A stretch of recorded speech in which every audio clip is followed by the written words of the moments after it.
Hello and welcome to ThisConnect. Today we are talking about Ioniq. We're talking about a car. Let him get to it.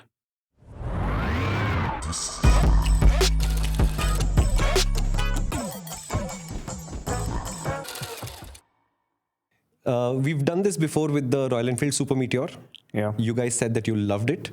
So this is the exact situation with us playing different roles. He's been to the Ioniq Drive in Goa. Ioniq 5, yeah. And as you can see, he's got a lot of precise information, like 5. And I have a lot of questions. So let's get to it. He has questions about cars. Yeah. This should be interesting. Let's get to it. So if somebody hasn't ever heard of or seen Ioniq 5, what is the basic price, availability, size data that they need to know? Yeah. So it costs about 45 lakh rupees. Yeah. Which is Ex-showroom. Ex-showroom.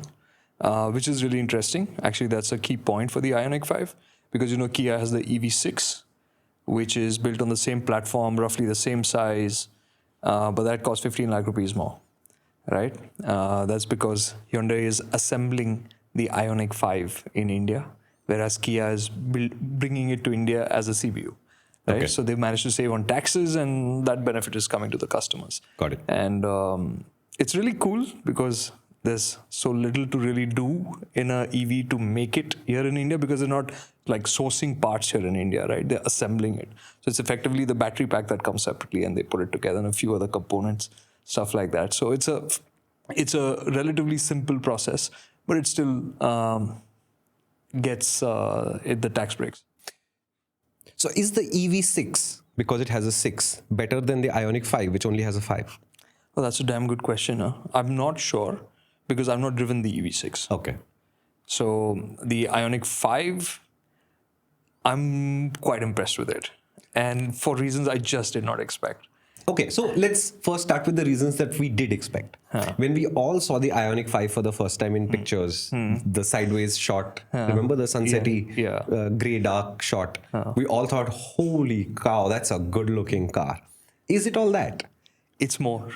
And that's the really cool part because we're talking about a Hyundai. I can't remember the last time I was excited by a Hyundai. How can you say that? I mean, yeah, sure. The first Sonata?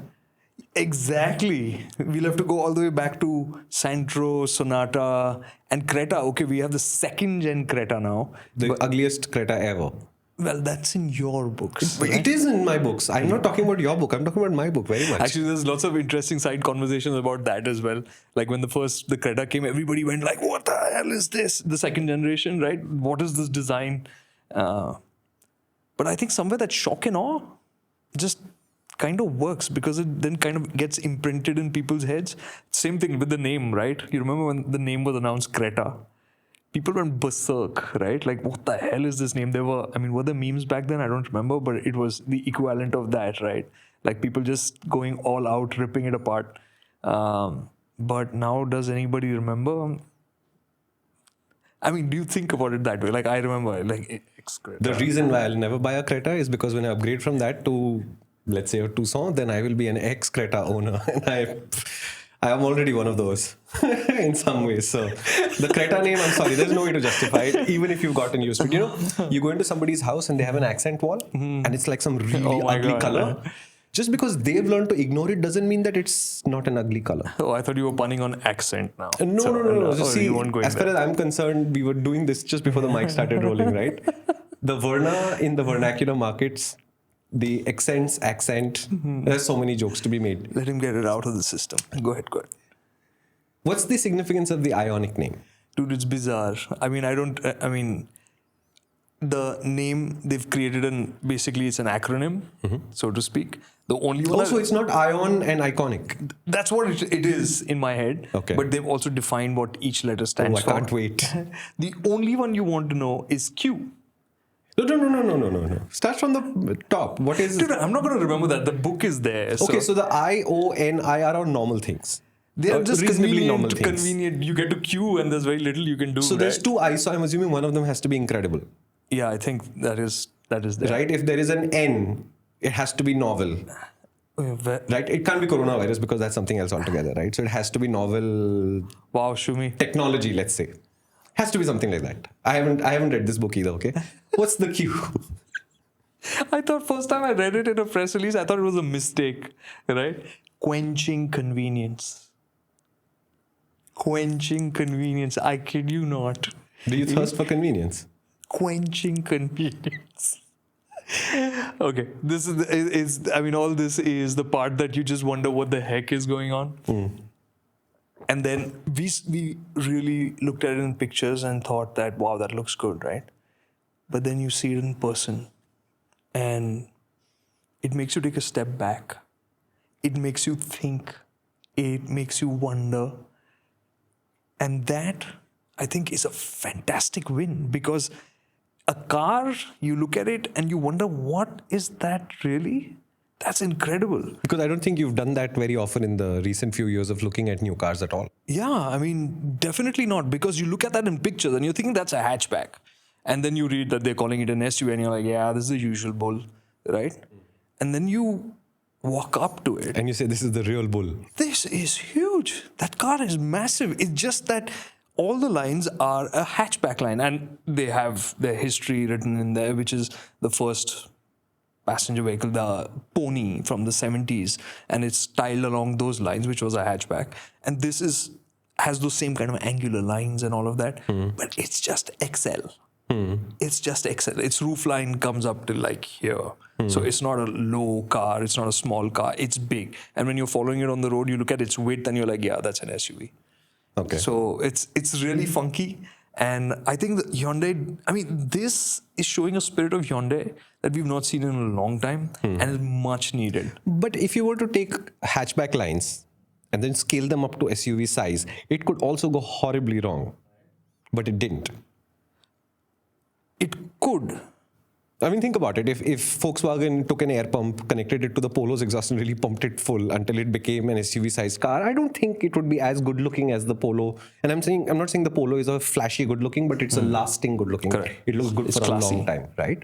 I think the Ioniq falls into that same zone. But it's a very delicate balance between using something else's form to create a much larger... we've seen R1 scale down to R15s, and we all had a moment there, but then we eventually sort of got the hang of it. But not everything scales down and scales up that easily. So Hyundai should get a lot of credit for what they've managed to pull off. No, 100%. I think, like you said, things can go wrong in just scaling up and down. It may not even convert, right? But in this case, it converts. And more than that, it really feels like the guys who made this were having fun. And that, I mean, when you feel that in a car, it's really a special thing, right? And not even driving it, just looking at it. You're like, yeah, they wanted to mess with people's heads, right? They wanted them to think about this car, really look at it in details and try and figure out what it was for themselves, right?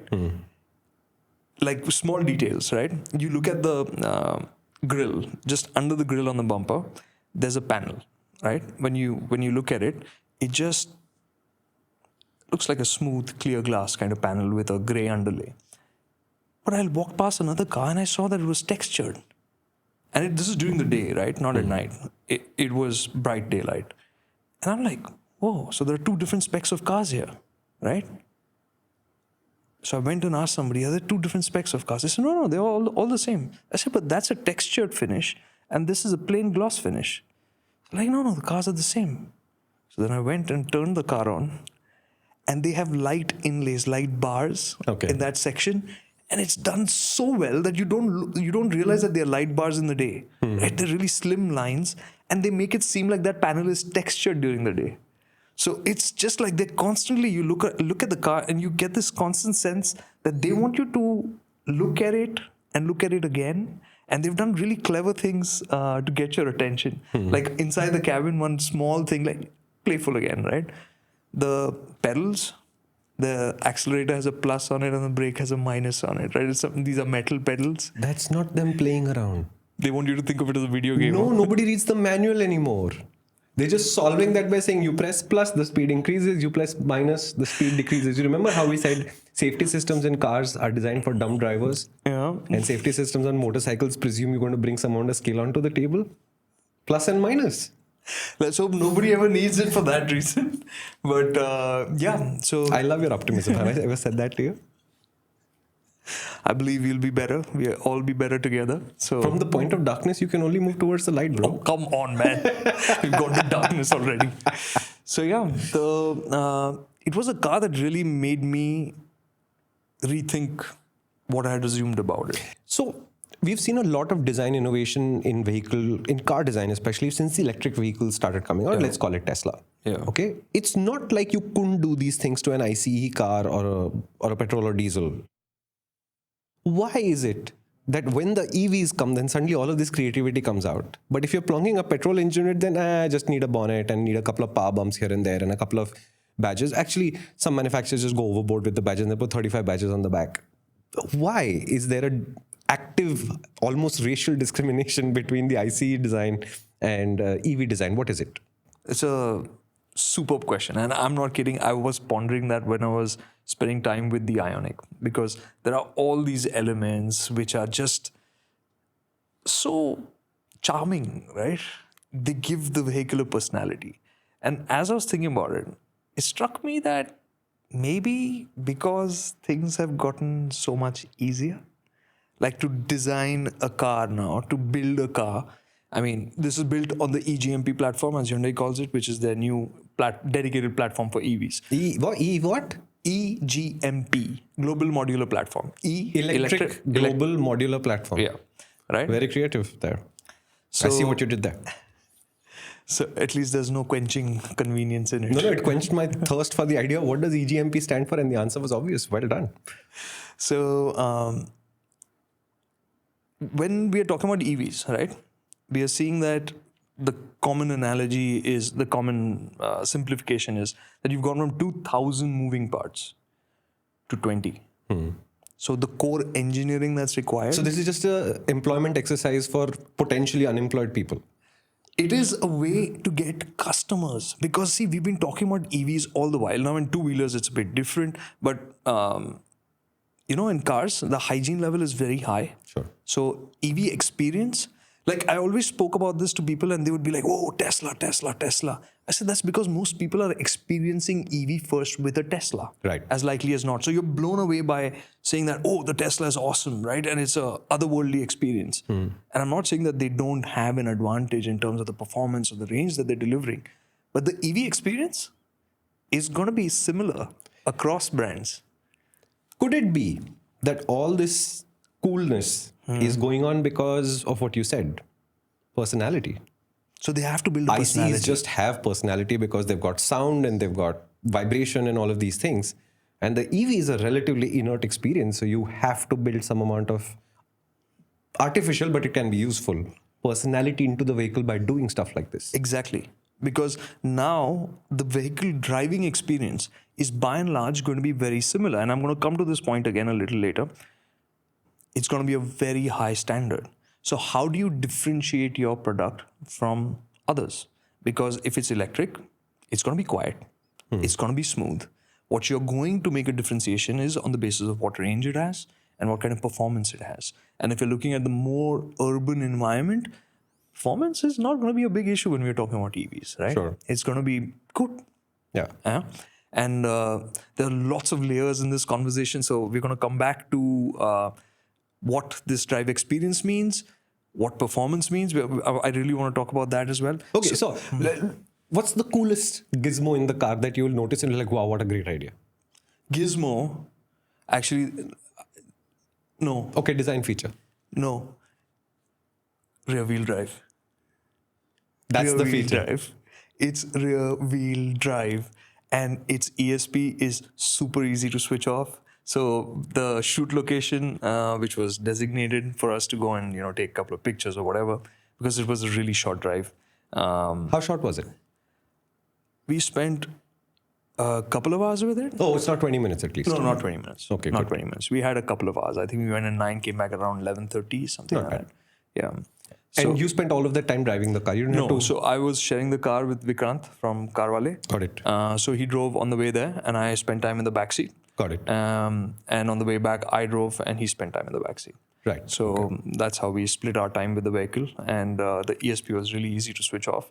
So, and with electric drive, the torque is strong. So we could hoon around a bit because it was a completely empty location, which was, I mean, I'd have been cordoned off, so to speak, for this. And it was good fun to do that. So how is it sideways? The thing is, now this is the thing, it's weighty, right? So it will light up its rear wheels like that, and it'll drift too, but you do feel the weight. And strangely enough, that one Hyundai trait is there that the steering wheel doesn't tell you much about what's going on. That's because they're on the way to autonomous cars. You won't know. You don't really need to know. But they've been on that trend for quite some time then. They've always been ahead of the curve. I mean, the Creta design, it will actually make sense about 35 years from now. Actually, the Creta design is starting to make sense now with the Tucson coming in, and then the Creta facelift, which will follow in with that. But anyways, yeah. Coming back to the Ioniq, the drive experience. Because of that skateboard platform, now what we as users are going to have to reconfigure when we get to vehicles that are dedicated EVs built on ground up platforms for electric vehicles, we will have to kind of reconfigure as to what a particular size means. So like, let's say if you were looking at a sub 4 meter SUV. Okay, I'm going to interrupt you here. The skateboard platform that he's referring to is how all the ground up EVs are built today, where it's basically a skateboard where the board is where the batteries go and the wheels are at the ends, and that is effectively the platform. Whatever you want to bolt on top. Correct. Including if your battery pack is large enough a house, is completely structurally okay. I mean, there's no problem with it because that's the structure. The skateboard is the structure. Sorry, you were saying about sub 4 meter. Yeah. So like if you were to take a sub 4 meter SUV and build it on a dedicated EV platform, what you would get on the inside in terms of space would be more. So our expectations of what a vehicle is of a particular category. So the relationship to the exterior size to the interior space is... That is going to reconfigure, right? So while EVs will become more expensive than ICE vehicles to start off with, they will also offer you more by way of value, right? In terms of what you've got on the inside. And the Ioniq, it made me wonder what is the difference between a mass market manufacturer like Hyundai and a luxury brand. Very interesting. We'll come back to this point. Let's just finish the driving experience, okay? So you said that it is very easy for you to scare your mom on the way back from the airport just by switching off ESP and it'll light up its wheels and go sideways. What if you don't do that and you're trying to impress your mom with the Ioniq? How is that car in that mode?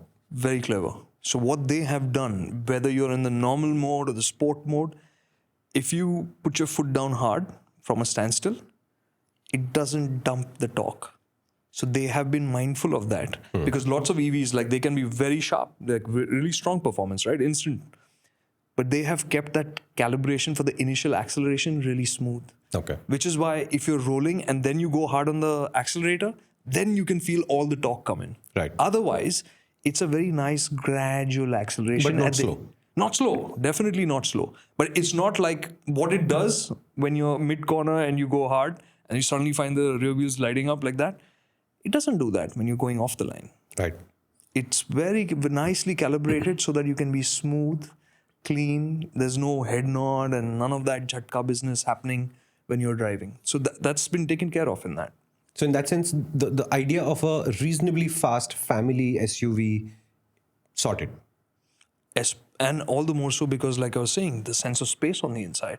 It's got huge windows. It's wide, and the amount of room on offer. Wow, it's genuinely impressive. Okay, what kind of gearbox does this thing run? If I'm not wrong, it's just a single-speed gearbox, normal reduction. So neutral drive and reverse. Oh, that way, yeah. It's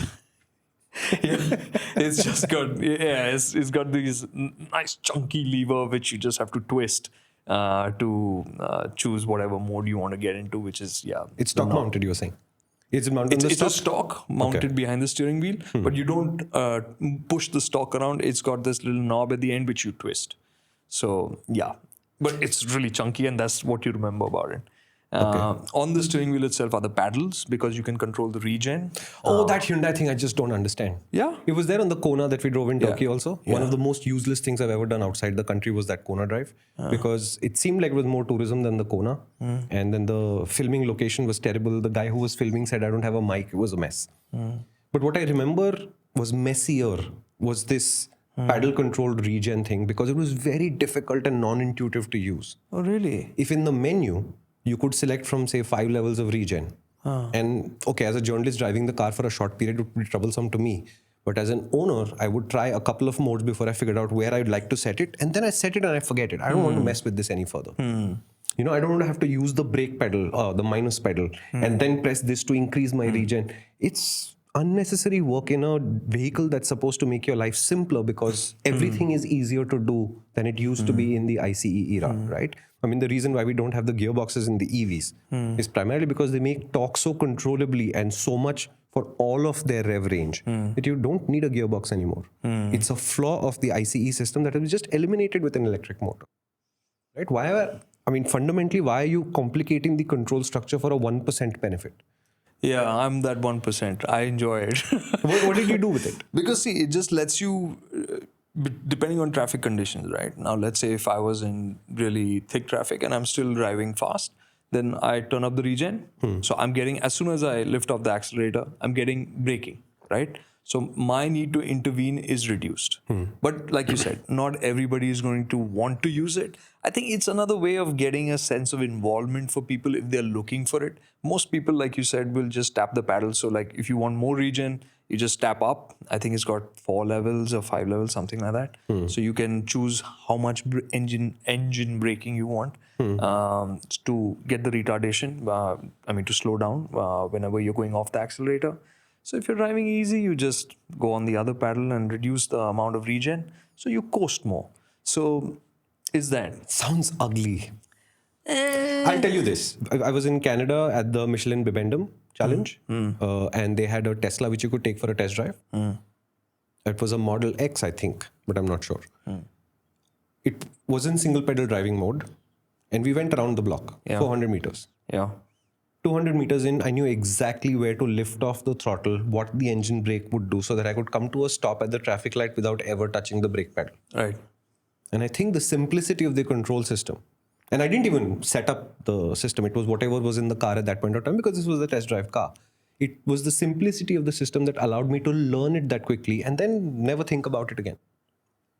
I don't think that I understand the benefit of this kind of regen format, but I'm willing to bet that 10 years from now, systems that make regen this complicated will no longer be the norm. It's like the PowerPoint, I call it the PowerPoint syndrome, where if I get 35 tools, then I must try and use all of them. This is one of those things. I think you're right. If I look into the future, I don't expect it to exist. But I think somewhere car makers are also trying to give a sense of familiarity, which is why a lot of people resist the one pedal. Because we were talking about when we drove the XC40 Recharge, right? That has the one pedal drive. And it's fantastic, right? You can come to a halt. You know how that braking is going to happen, that regen is going to work. Exactly. So that you slow down just as much, and it feels fantastic when you start using that. You're just happy because you're Marwadi and you know the brake pads aren't wearing out. ये मैंने सोचा नहीं था. Good point. Electricity भी बना रहा हूँ. Okay. So the interior space you're saying is fantastic.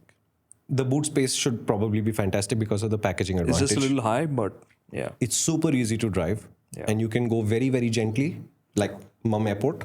And you can go really fast if you want to. It's fast. I think the EV6 has, because the EV6 has the all-wheel drive option, right? They have the rear-wheel drive and the all-wheel drive. Hyundai's brought only the rear-wheel drive to India. So that's quicker if you pick the more powerful EV6. But 7.6 seconds to 100, I think that's pretty quick still. And it's a big car, as you said. Yeah. Okay.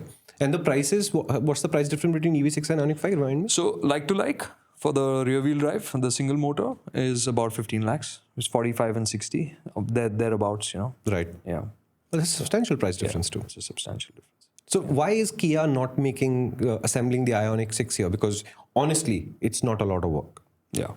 I honestly don't have an answer. They're sister brands. Whatever you want to call it, they're the same family, but they end up taking different routes for whatever they want to do. And that's something, like I said, I didn't drive the EV6, so I've not had a conversation with Kia on this front. And they have had a line where they can do assembly operations of a CKD nature, right? Yeah. which they're doing. Even with if the they car don't, I developer. mean, setting up a CKD line is not a big deal. Yeah. The last time, at least the motorcycle guys, when you talk to them about a ICE CKD line, which is a lot more complex, they say that's about 10 months of work. It's not really that complex. I really don't know why they've not done that. Whether it's to give one brand an advantage over the other within the overall architecture of the company. I don't know.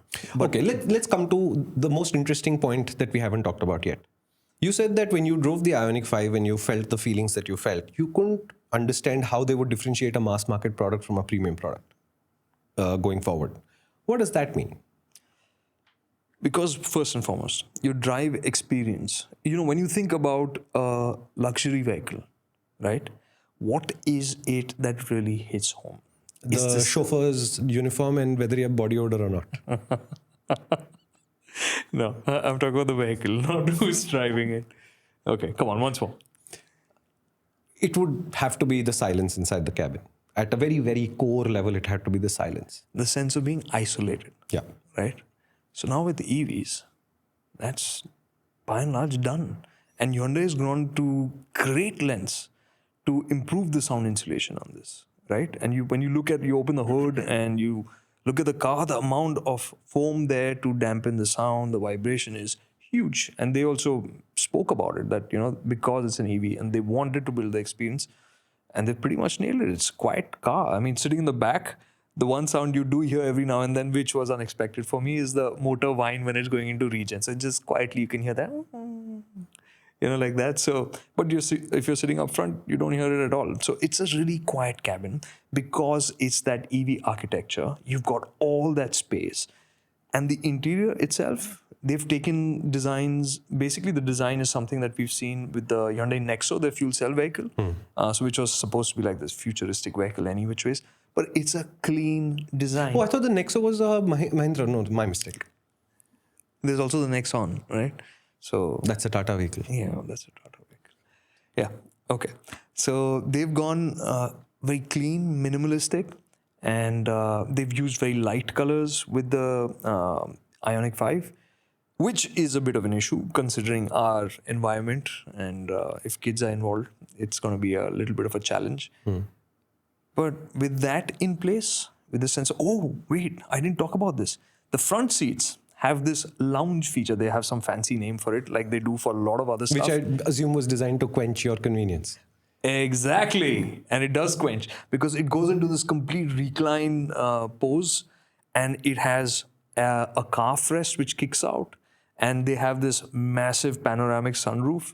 And you just kick back, and the idea is you can drive to somewhere, park for the night, and look up at the sky and the stars through that. But the point is, that car... Do the people who think of these stupid ideas actually ever live in their cars?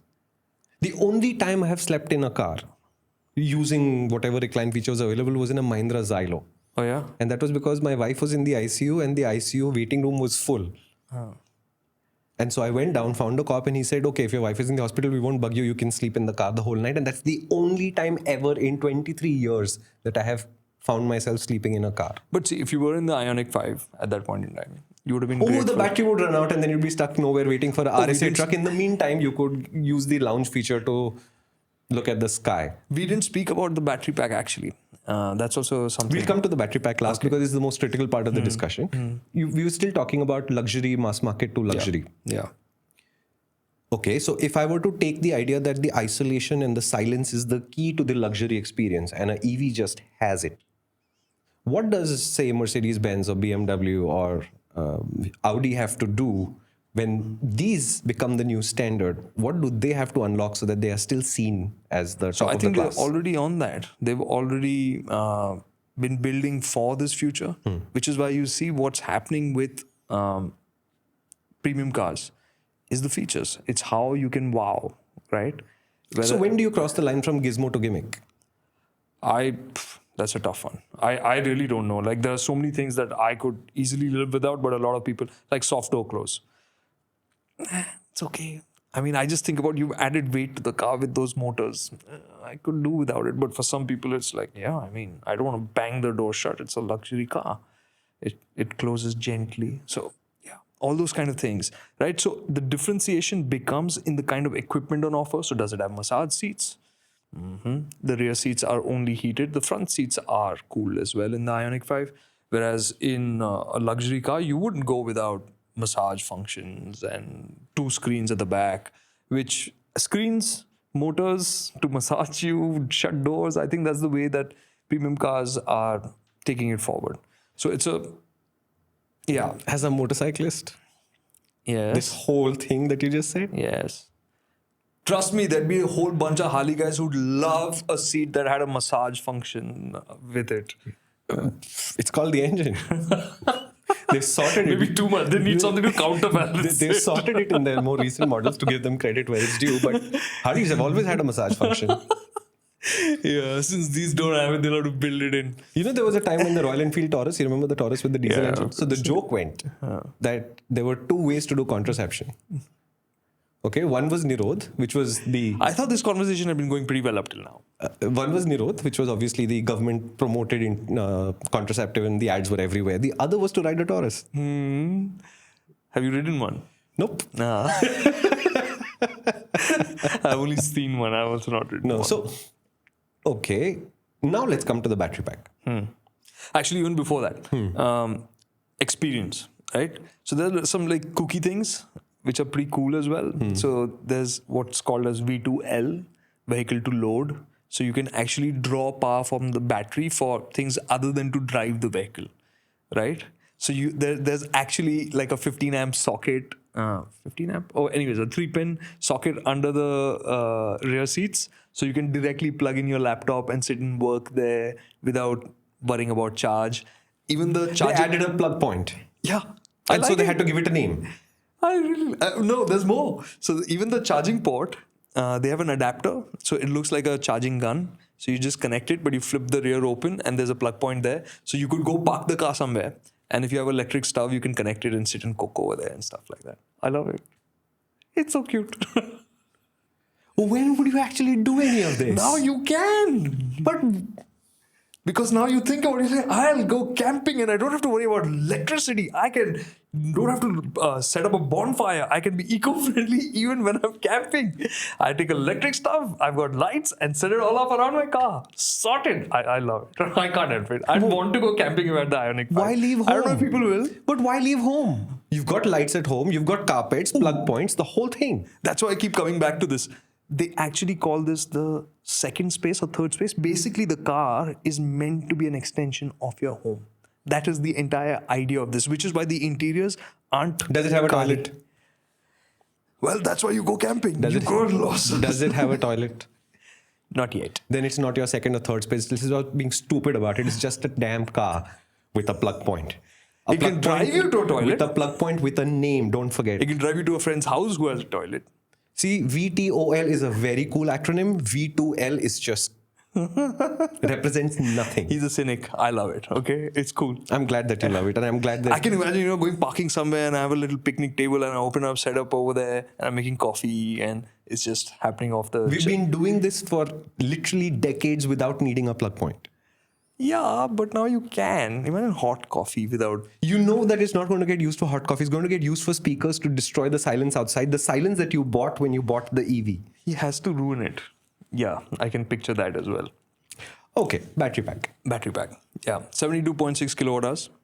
It's Is that a big battery pack, small battery pack? That's a pretty big battery pack. Okay. The ARAI claimed figure is 600 and something. So Kilometers. Yeah, 600 something kilometers. Easily discount a third of it. Right. So which means 400 or so. In our use, what we saw was it started off at 380, indicating 380 kilometers. I think what it would do in the city is 300 plus.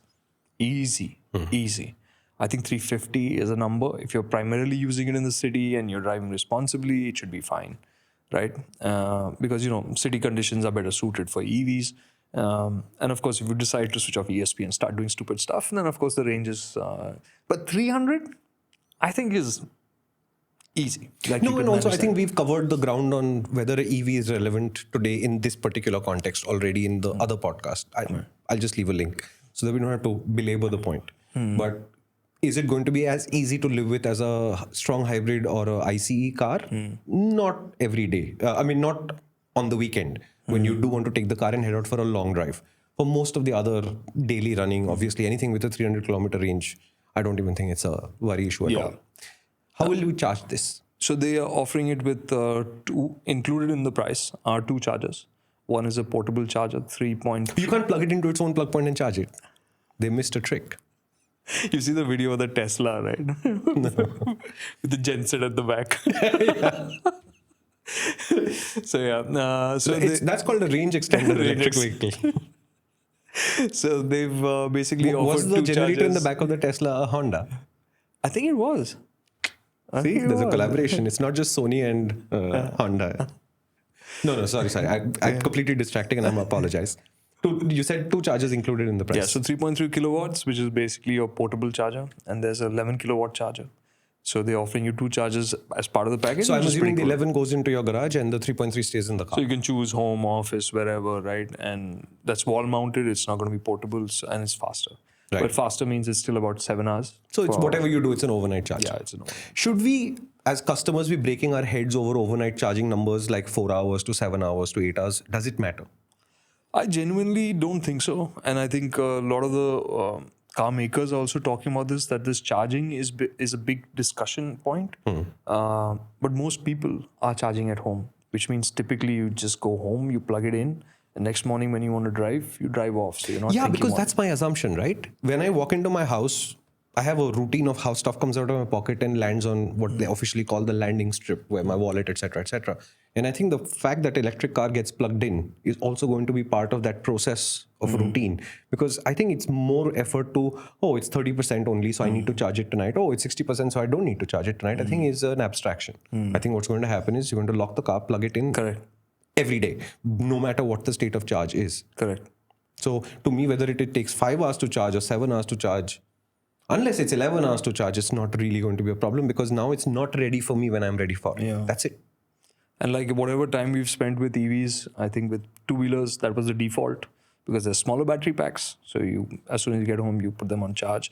With cars, which have much larger battery packs, and if your normal use case is you're doing 30, 40 kilometers a day, you don't bother about it every day, but it's a default. Like, okay, I'm under 50%. No, I'll hook it up. Right. Let it do whatever it needs to. So if I were to use the 3.3 kilowatt charger, how long does that take to charge? I don't have that figure offhand, but If it's 11 to 4, yeah, and 11 is at 6.5 hours, you said? something like that. Yeah. So this will take what, 14 hours, it's 15 all hours, there. something like that? Oh, there's another interesting. Yeah, it would be around in that region. To a full charge, obviously. Yeah. They have vehicle to vehicle charging as well. So if you run out of charger, the Ioniq can come and you can connect the charged Ioniq to the discharged Ioniq. This really works if anything else can also charge the Ioniq. The question is how fast will it charge? That question I didn't get an answer to when I Look, did I'm ask. assuming that if the plug point they're using is the flip-top cap on the gun, then it can't be very fast. Yeah, it's not going to be fast for sure. The idea is in emergency situations, you can do it.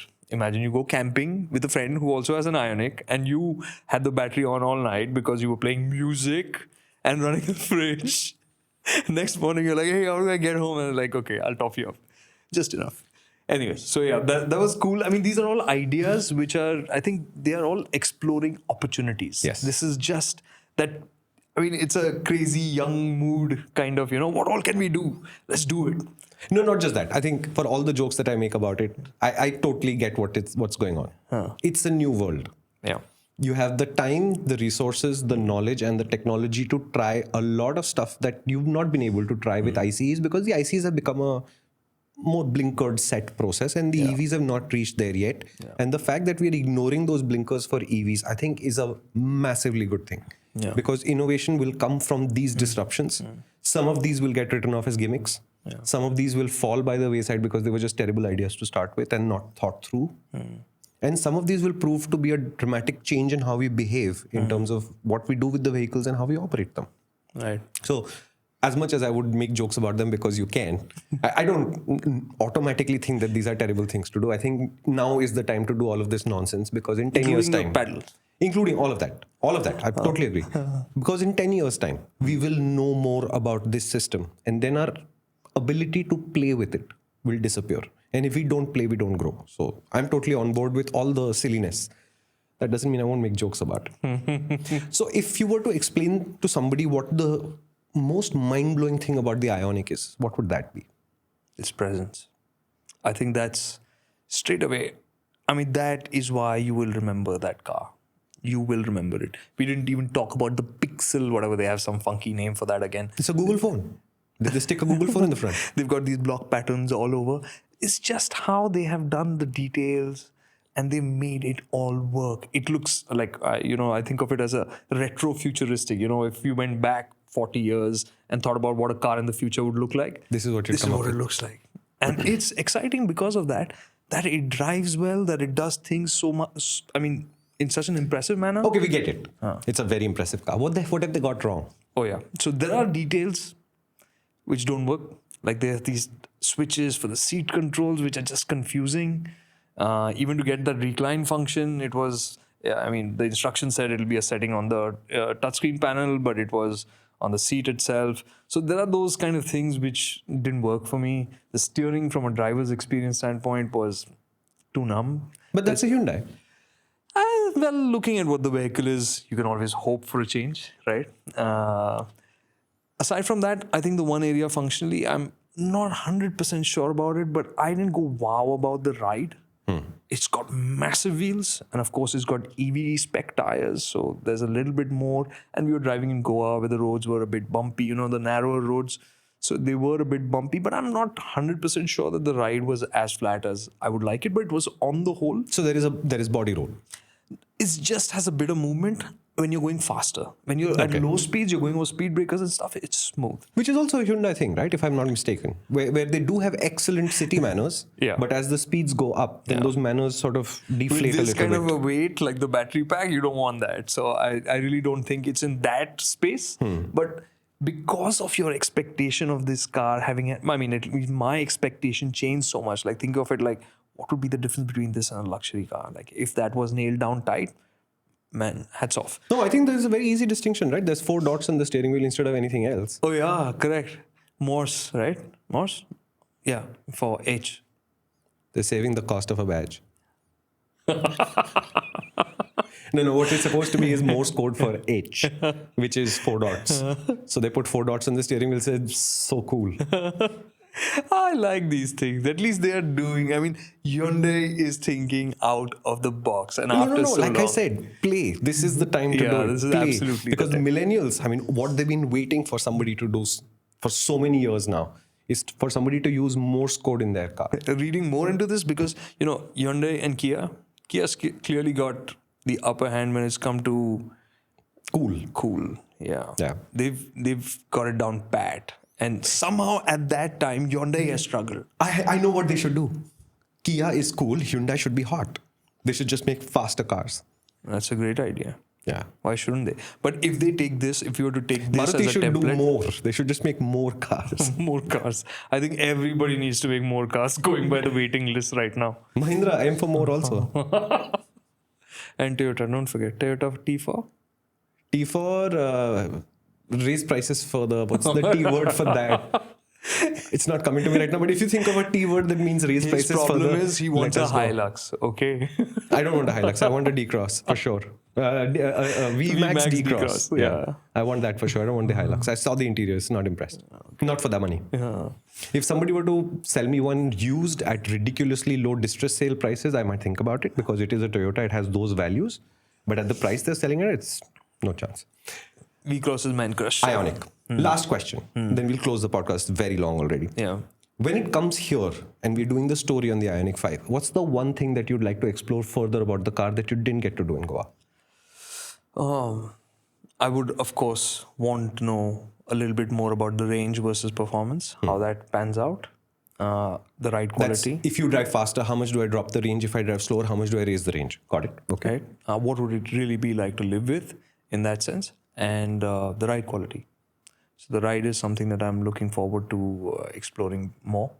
Are you anticipating a problem, or do you think it just needs to be I just want to put be down sure. into this is what it's going to be like? For many people, it's going to be, is this going to be a luxury car experience, right? Got it. It might be an interesting mix, right? People are buying this as maybe because it's cool, because they've already got huge number of bookings for this, over 600 or so, which is impressive. And even the Kia EV6 has been sold out, right? So there's clearly a lot of interest, and I don't know exactly how and why people are buying them. But can it offer them more? It would be interesting for people to know that, I think, right? So those are the main things. And from a cabin experience standpoint, I really want to spend a bit more time with the seats. Reclined, hopefully. We should try those out. Maybe when we're camping outdoors somewhere, right? Or looking up at the stars. I'm bringing the Bluetooth speaker, okay? I'm going to totally ruin this for you. What are you going to play? That's the question. If it's Pink Floyd, I'm good. No. See? Yo-Yo Honey Singh. Mika. What's the other guy's name? Two Ionics, please. Mika's brother, what's his name? I have no idea. Daler Mehndi. Okay. This is my go-to Bluetooth playlist for a very quiet... Oh, and the songs from whatever's the latest movie, right? Have you heard of Kartikeya Singhee? No. Oh, Kartikeya Singhee. What is that? It fits in with the names that you're throwing around, but I think Kartikeya Singhee we'll go with. If you guys heard Kartikeya Singhee? Anyways. So any other questions about the Ioniq 5? No, I think now I'm excited to see it come into the studio and see that... Light up our lives. No, I want to see the story, and I want to see if we can power the studio with the Ioniq, since it's got plug points and everything. Yeah. Okay, I'm going to wrap this one Actually, up. that will be really fun to do. We can do it. It'll be really fun They to do. We'll had set up charge a the car stage. to full. We'll pull it into the studio. Not that studio. Why not? Dude, that's massive. Those lights are like... Okay, some of them. We'll try and power some of the lights off the car and see if this... How much can it take? If a V2L was really... I'll make you a dinner on that. I just need a... Okay, I'm going to wrap this up. The real learnings from the Ioniq, for me, Hyundai can be cool. They've done a fantastically cool car. Electrics, we as consumers will adjust to them in a good way. They will deliver more in terms of the experience, in terms of the space. So what we actually get from a particular footprint will change, and that'll be awesome. So somewhere the cost relationship will also be adjusted in that sense. Right. Hyundai, with the Ioniq pricing, I think they've done a great job with that. Who is it for? I think it's still a bit of a lifestyle accessory for me. I don't think it honestly matters who is it for, because I think you guys will figure out if it's for you or not. This is meant to be a statement. I don't really see that this, from an economic sense standpoint, whether it really makes sense. But yeah, I'm glad that it's here, and it would be interesting to see how this finally translates into future Hyundais for the mass market. Is it an SUV though? Yes or no? Yeah. Does it go off-road? It's got the most ground clearance of any of the Hyundais. So Mahindra Thar rear-wheel drive with electric. This is 163 mm laden. So it's a significant amount. No, I'm not saying it's insignificant. I'm just saying the closest parallel I have is a Mahindra rear-wheel drive. The Thar rear-wheel drive is effectively the same format, right? But see, when we go to off-road, the thing just kind of changes for me, because this is wide, it's big. So you're not going to go off-road with it. You can go rough-roading easily, no problem. I don't think you'll have any hesitation about that. But you bring Thar into the picture, I think half the time you're just going to be wondering what. But as soon as this ends, you'll want to go back into the Ioniq 5, because the Thar rides like a Thar. Okay, now we're getting just distracted. I'm losing track as well. Okay, go for it. No, I started it, you ended it. Thank you so much for watching. This is time to disconnect.